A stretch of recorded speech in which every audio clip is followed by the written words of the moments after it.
So tonight we have Cheryl Krauter, MFT, an existential humanistic psychotherapist with 45 years of experience in the field of depth psychology and human consciousness. With her background in theater arts, working with performing artists, visual artists, and creative people has inspired her. Her diagnosis of triple negative breast cancer in 2007 brought her into the world of psychotherapy. Um, Oncology, I'm sorry, when she was asked to serve as a psychological consultant on a hospital survivorship plan task force. Committed to serving the community, she is a former board member of the Women's Cancer Resource Center in Oakland, California, and a current board member of the American Psychosocial Oncology Society. She works with people who have been diagnosed with cancer and other life-threatening illnesses, their partners, family members, and caregivers, from diagnosis to the end-of-life care. She's published two books, Surviving a Storm, a workbook for telling your cancer story, and Psychosocial Care of Cancer Survivors, a clinician's guide and workbook for provided wholehearted care. And actually, I guess more than two books, right? Her book, Odyssey of the Ashes, a memoir of love, loss, and letting go, was released in July 2021. Her piece, With This Ring, is published in Loss and Grief, Personal Stories of Doctors and Other Healthcare Professionals. Cheryl has served as the Director of Communications for the American Psychosocial Oncology Society since 2003 and was honored to receive a Distinguished Public Service Award in 2022. So without further ado, we'll turn it over to you, Cheryl. Thank you. Well, this is wonderful. And I always wish when I'm on Zoom that we were all sitting in a circle. So I want to just put out, if we can imagine that in that way we are, that we can connect in that way, as probably some of you heard. I do welcome questions. I do welcome pauses, comments and all that, because I really like things that are interactive, relational, and experiential. So I'll be doing some talking, and then I have some somatic exercises. Again, to go with the theme of happy feet. This is sort of happy body, and how we can take care of our bodies. So important to be able to be with your body, listen to it, soothe it, energize it, and so on. So we'll be doing some of that, and then I do have a writing exercise, because the title of this is Telling Your Cancer Story. One of the things that led me to this work about telling your story was that as I was starting out, as Jen said, after my own diagnosis and trying to find, resources. There were some great resources, but they weren't doing it for me.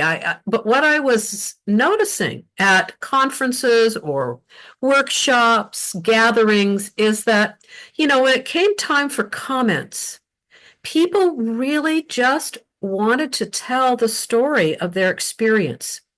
And it felt like there was just like a bursting at the seams of that need to be able to speak your story, to vocalize your story. And I truly believe that we need to tell our stories until we don't need to tell them anymore, until they change, because our stories change. A story is not, written in stone. Our past is our past for sure. However, we can create our stories, we can write new stories, and we need to tell the stories of what has impacted us, particularly in a cancer diagnosis. And, believe me, I understand all that comes with that, that oftentimes, particularly in survivorship, it kind of slips through the cracks. And I'm pretty sure that most of you, if not all of you, have experienced this phenomena, I might call it, of survivorship, feeling as though, okay, well, that's that, we're done. And then you're left with these feelings of, well, but maybe I really don't feel that way. And so that's the point that I sort of went in and said, there's a need here to create something to help people to tell their stories. So I want to read something. I love poetry and things like that. So people are going to have to bear with me, because that's going to be part of this. This is by John O'Donohue. He says, if you could imagine the most incredible story ever, it would be less incredible than the story of being here. And the ironic thing is, that story is not a story. It is true. It takes us so long to see where we are. It takes us even longer to see who we are. This is why the greatest gift you could ever dream is a gift that you can only receive from one person, and that person is yourself. Therefore, the most subversive invitation you could ever accept is the invitation to awaken to who you are and where you have landed. To awaken to who you are and where you have landed. Because you come through cancer treatment or perhaps some of you are living with cancer, which is now also in the definition of survivorship. And by the way, just to say, I know that for some, the term survivor is not one they like. They like to pick other terms. I think that's fine. I use it because it's a commonly understood term. So just to know, whatever term, however you want to define that for yourself, is certainly personally right for you. I use it because, again, it's the accepted language. But one of the reasons stories have so much power, and I did a little research on this, is that they actually affect the brain. And I bet we can all know that. You're given a lot of facts in your life. Here's this fact, this number, this. And boy, will it be hard to remember that.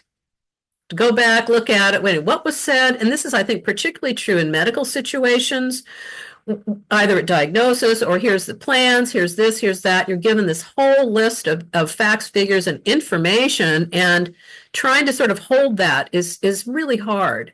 However, when people tell each other stories, it actually affects the brain.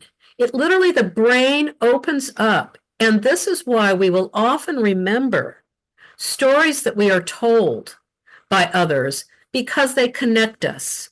And our brains literally feel that connection, which then builds a very different memory and a very different sense of being grounded in the stories that we are connecting. I think this is so vital in groups that deal with illness. I'm sure you've found this. This group appears to be quite connected, and how telling each other what's happening, what's happened, how you're feeling, what your experience is, really connects each of you. And I'm sure there's recognition, like, oh yes, each one is unique. However, I recognize that. I understand. Oftentimes when I talk to people, they feel as though really no one quite understands unless they've been through it. And by the way, I don't think we have to experience everything to understand and have compassion. And I don't believe that to be true. However, it does seem to be something that's very important when someone has been given a cancer diagnosis, any kind of illness diagnosis, where you go through oftentimes very brutal treatments. Sometimes you remain in treatment for the rest of your life. And there is I would say, a camaraderie that happens oftentimes between people who have gone through similar situations. I know sometimes people come to me, they choose to see me because I do have a personal understanding of what they are going through. Now, it's not the same understanding. I don't pretend that my experience is going to be the same as yours, but there will be similarities. There will be universal themes that we all sit with, and then there will be very personal places that are unique to all of us. So again, that's how I came to the whole way of let's look at how to tell our stories. So the other thing that I want to bring in is the famous or infamous quality of life. That's something that we who have dealt with cancer, we hear a lot about quality of life. And so then I was wondering, well, what does that mean, quality of life? It can be a phrase at this point that's kind of like it's a buzz phrase. And well, what does it mean? And the definition that I use, and I want to sort of bring it forward for all of us to, sort of reflect on it, comes from the University of Toronto Quality of Life Research Institute. Yes, indeed, it does exist, a Quality of Life Research Institute. And they define quality of life. I'm going to read it because it's better to do that than paraphrase. The Quality of Life Research Unit says the quality of life relates to the degree to which a person enjoys the important possibilities of his or her life. Possibilities result from the opportunities and limitations each person has in his or her life and reflect the interaction of personal and environmental factors. They identified three major life domains: being, belonging, and becoming. Being has to do with who am I? Beyond the tasks, beyond the roles that might define me. And who am I? And I would say, transferring that into like in a survivorship realm, who am I now that I have had this diagnosis? I've gone through treatment. I may be still going through treatment. So that I think speaks to the beautiful John O'Donohue quote, like where have I landed now and who I am now? And that beingness really moves beyond all the roles that we might take or be given in our lives. The second is belonging. This is about a sense of community. It is also about a sense of how do you belong to yourself. They're clearly related. However, I do like to say that, because I believe it, that our most primary relationship is the one we have with ourselves. So that sense of belonging, when I talk to someone and I know they either know already or they will get to know that they have gotten disconnected from that place in themselves that belongs to who they are, it's very distressing. And boy, do I think cancer can really knock this one, really knock us like, what? So that's about belonging, both in a community sense and then to oneself, to yourself. Becoming speaks to an ongoing growth, ongoing processing, ongoing exploring. Like we're always becoming. I don't believe at all that it's ever like, okay, well, bam, here I am. I've landed and that's it. At least I hope not, because I feel like we're always alive and engaged and looking at, what that becoming might mean in any given moment. The other thing I want to speak to is the importance of allowing and accepting some of the internal and external pressures that come to those of us in cancer survivorship. In my experience medically, in no other group of illnesses is there any more pressure. For some reason, I don't understand it, and I've never talked to anybody that does, where the pressure on the person who has had cancer to kind of, come on, get on with it, do better, you're okay now.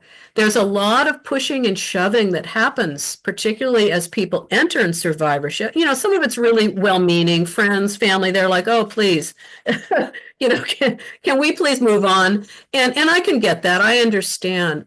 However, I really want to encourage all of you to give yourself the space and time. And this, again, is about really knowing your story, the capacity to tell your story, to see about those both external and internal pressures that can happen. I mean, I think probably sometimes our internal pressures are far more significant. there's so much that happens again in the cancer community where it's like, well, you got to eat right. You don't eat sugar. You got to exercise. You should do this. Do you do this? And I think it gets really oppressive, honestly. So it's hard to just sort of say, wait a minute, I'm doing the best I can, and let's just take it a step at a time and a breath at a time. So there's a woman, she actually founded the American Psychosocial Oncology Society. She is no longer with us, but she coined a beautiful phrase called the tyranny of positive thinking. She was one of the first people to bring the attention to the emotional aspects of cancer first. I mean, because it was completely off the charts. And she did identify that with cancer patients, it is tyrannical, the amount of positive thinking that is sort of leveled, and fear about it. Like, if I don't think positive, oh no, I might get sick again, and I can't do this. I'll be sick if I'm not positive all the time. And I always say to people, look, some days are going to be really crummy. And you really need to allow yourself to just be with whatever feelings you have. It's fine to feel down. It's fine to feel angry, sad, upset, fearful, certainly. There was this old belief that, well, if someone was emotionally upset by having a cancer diagnosis, well, that must mean that they're an anxious or depressed person. I think, well, what? I mean, you've been given this diagnosis. Of course you feel anxious. Of course you can feel depressed. Of course you're upset. And so I feel like, again, taking these labels of something is wrong by having feelings when you are, working with, dealing with, recovering from a cancer diagnosis, it's really important to just, keep those at bay and give yourself a lot of room to just be present with where you are. So I'm wondering, here's would be a good time, I think maybe, Jen, to pause a little bit, see if anybody has a little comment. Okay.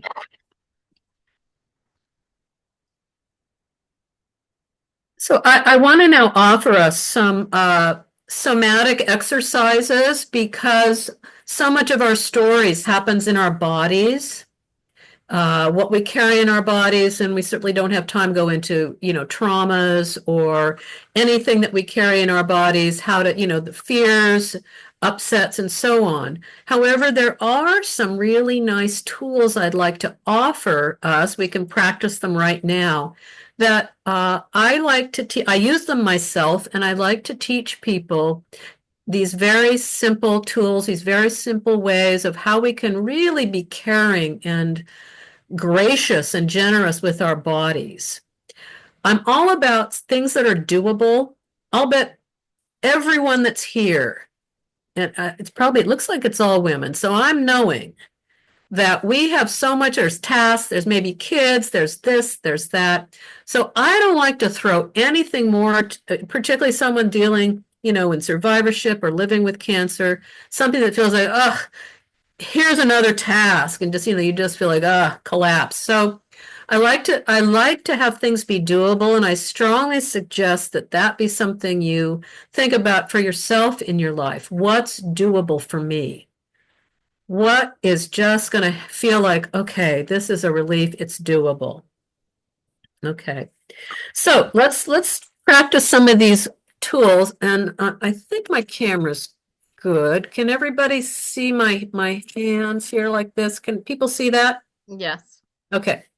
So first one, let's put this hand, put the right hand on your forehead, and then the left hand, just put it on your belly. And then I like to teach people, if possible, to breathe through your nose, because breathing through your nose works on the parasympathetic nervous system. It will literally help soothe and relax. If we're breathing through our mouths, sometimes it's like gasping for air, which then excites the system. So let's, as best you can, and just take right now, you can do eyes open or eyes closed. Just take some breath and feel how that breath, you got that hand, you're supporting your head, and you can feel right down that belly. You're just breathing down to that belly, and then exhaling.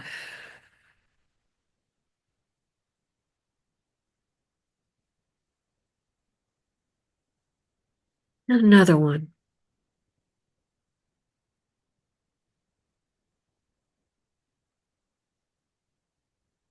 And another, just inhale and then a full exhale.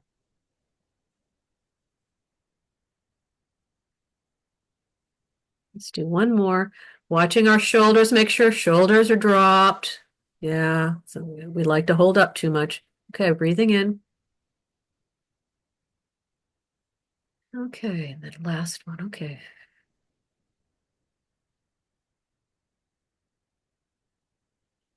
The next one is then move your right hand down to your chest.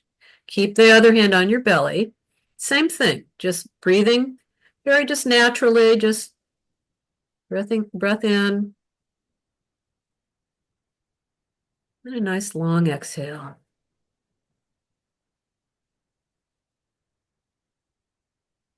Inhale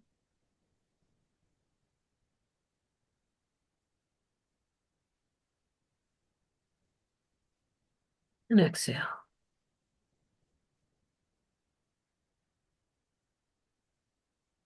Inhale, exhale, and exhale. You can feel your body on the exhale. The shoulders are dropping. You're just landing inside your body in a really gentle way. Okay.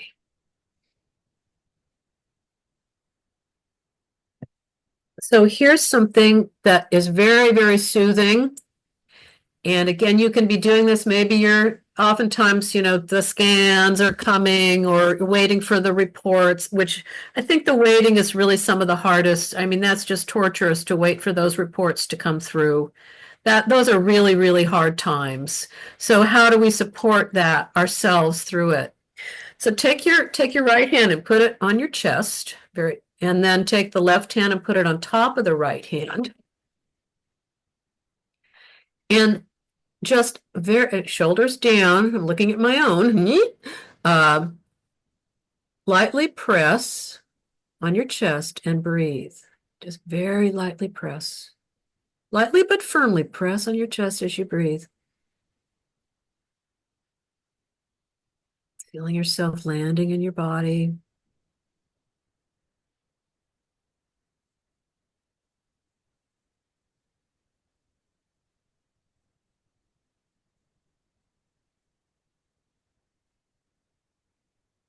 You can just really experience yourself. You're just holding your chest. Just, yeah.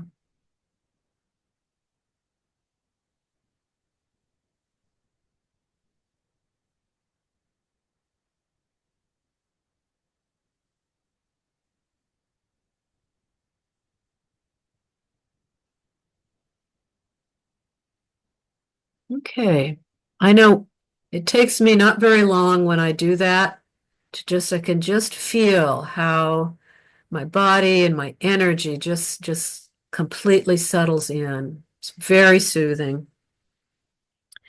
And this last one, again, good for times when we're feeling stressed, anxious, whatever feelings are happening. So you take your right arm, put it underneath your left armpit, and then take your left arm and then just wrap your other arm around you and just lightly hold yourself. You might notice as you do this, I know I do. I like my body just kind of wants to rock a little bit. Just breathing normally, holding, just letting your body rock gently.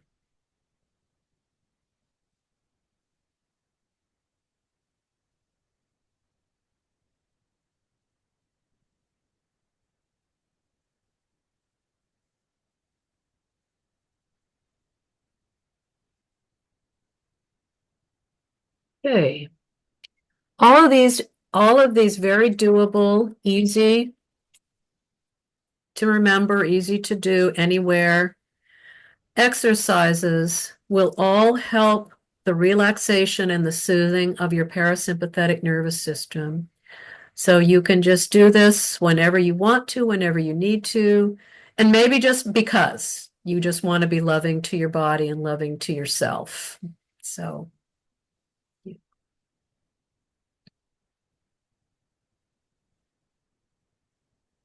yeah.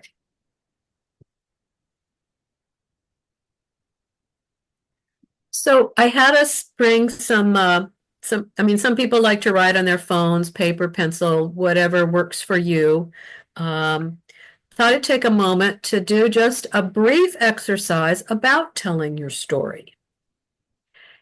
I have a couple prompts. Jen, would you want me to put the prompts in the chat? Would that be helpful or? Would you want to do one at a time, or are you just going to share all of them? Well, I was going to give people an option. I'll share them and then people raise your hand if you want them in the chat. Okay. The first prompt is, it all began when?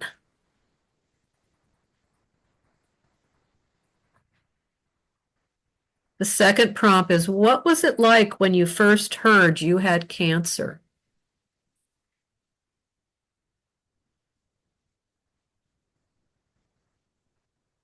Another prompt, these are all, you can choose one, you can not bother with any of them. What feelings, thoughts, or concerns do you carry within you about your experience with cancer? Like what's here in you? Oh, we've already spoken to this. How has your life changed since your diagnosis? And then actually a deeper question following along that is, how do you feel changed by your experience with cancer? How do you feel changed?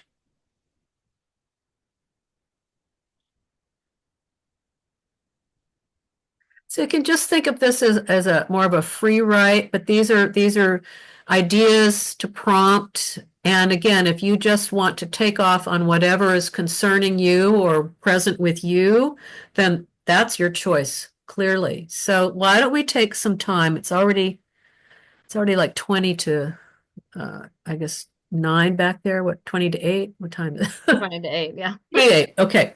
Um, and let's maybe take maybe five. I'll check in at 5 minutes and see how people are doing if they want a little more time.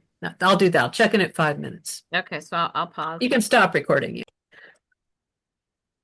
So again, I'd like to close with this poem that actually this poet very generously gave to me without any charge, which was very unusual in me. So she was so pleased that this poem would be used in a book to help people who have diagnosed with cancer, their partners, their families, that she said, please use this. So it's a poem by a woman named Maya Stein, and it's called How to Climb a Mountain. Make no mistake. This will be an exercise in staying vertical. Yes, there will be a view. Later, a wide swath of open sky. But in the meantime, tree and stone. If you're lucky, a hawk will coast overhead, scanning the forest floor. If you're lucky, a set of wildflowers will keep you cheerful. Mostly, though, a steady sweat, your heart fluttering indelicately, a solid ache perforating your calves. This is called work. What you will come to know, eventually and simply, as movement, as all the evidence you need to make your way. Forget where you were. That story is no longer true. Level your gaze to the trail you're on, and even the dark won't stop you.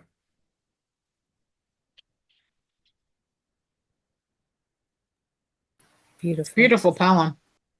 Yeah. That's And I think it fit very well with this theme of the happy feet, the movement, and how we all keep moving. No matter what's going on, we all keep moving. So I just want to encourage everyone to continue to create your story. Now and moving forward, tell the one that is your past as long as you need to until you don't need to tell it anymore. Never mind what anybody else says until you don't need to tell it anymore. And to think about what your hopes and dreams are now. And, say to yourself, do I dare to dream? Do I dare to hope? And you say to yourself, well, maybe those hopes and dreams are going to be different now, but yes, I still dare. So thank you so much all for being with me tonight. I really appreciate it.